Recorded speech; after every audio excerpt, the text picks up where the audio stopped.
이파리 씨는 집에서 사용하는 인터넷 속도가 늘 불만이었습니다. 하지만 통신비가 너무 부담스러워 이러지도 저러지도 못한 채 그 속도에 적응하며 살았습니다. 그러던 어느 날 우연히 휴대폰으로 와이파이 설정을 살펴보는데 접속 가능한 이웃집 서너 곳에 와이파이가 잡히는 겁니다. 이 씨는 그냥 한번 해보기나 하자는 마음으로 이웃집 B 씨의 와이파이에 접속했습니다.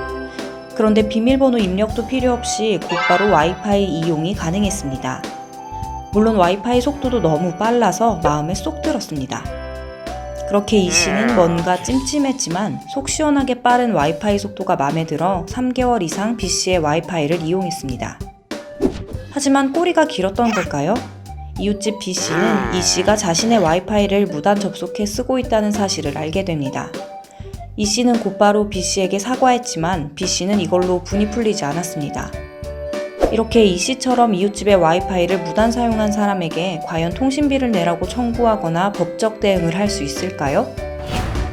이 씨처럼 얌체로 이웃집 와이파이를 사용하는 에피소드는 캐나다의 인기 시트콤 김씨네 편의점에서도 주요 사례로 나왔을 정도인데요. 결론부터 말하면 이런 이웃집 와이파이 사용은 별다른 법적 책임을 묻기 어려워 보입니다. 와이파이를 훔쳐 사용했다고 형법상 절도죄를 묻기도 힘들다는 게 법조인들의 지적입니다. 우선 절도죄는 타인의 재물을 절취한 자에게 그 혐의가 인정됩니다. 여기서 절취란 타인이 점유하고 있는 재물을 점유자의 의사에 반해 그 점유를 배제하고 자기 또는 제3자의 점유로 옮기는 것을 말한다고 대법원은 정의합니다.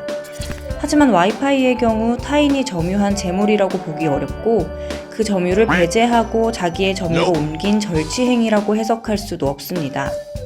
이 씨가 와이파이를 무단 사용했다고 해도 B 씨 역시 와이파이를 사용하는 데는 아무 문제가 없으니까요. 무단 와이파이 사용을 불법 해킹으로 보기도 어렵습니다.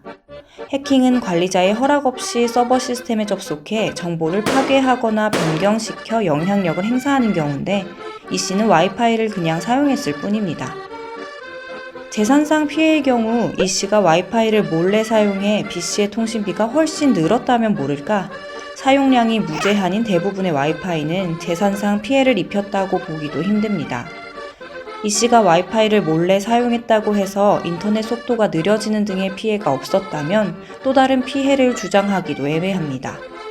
결국 이번 와이파이 무단 사용 사건은 법률적 문제로 키우기보단 이웃끼리 지켜야 할 에티켓 차원에서 보는 게 서로의 정신건강에 유리할 수 있습니다.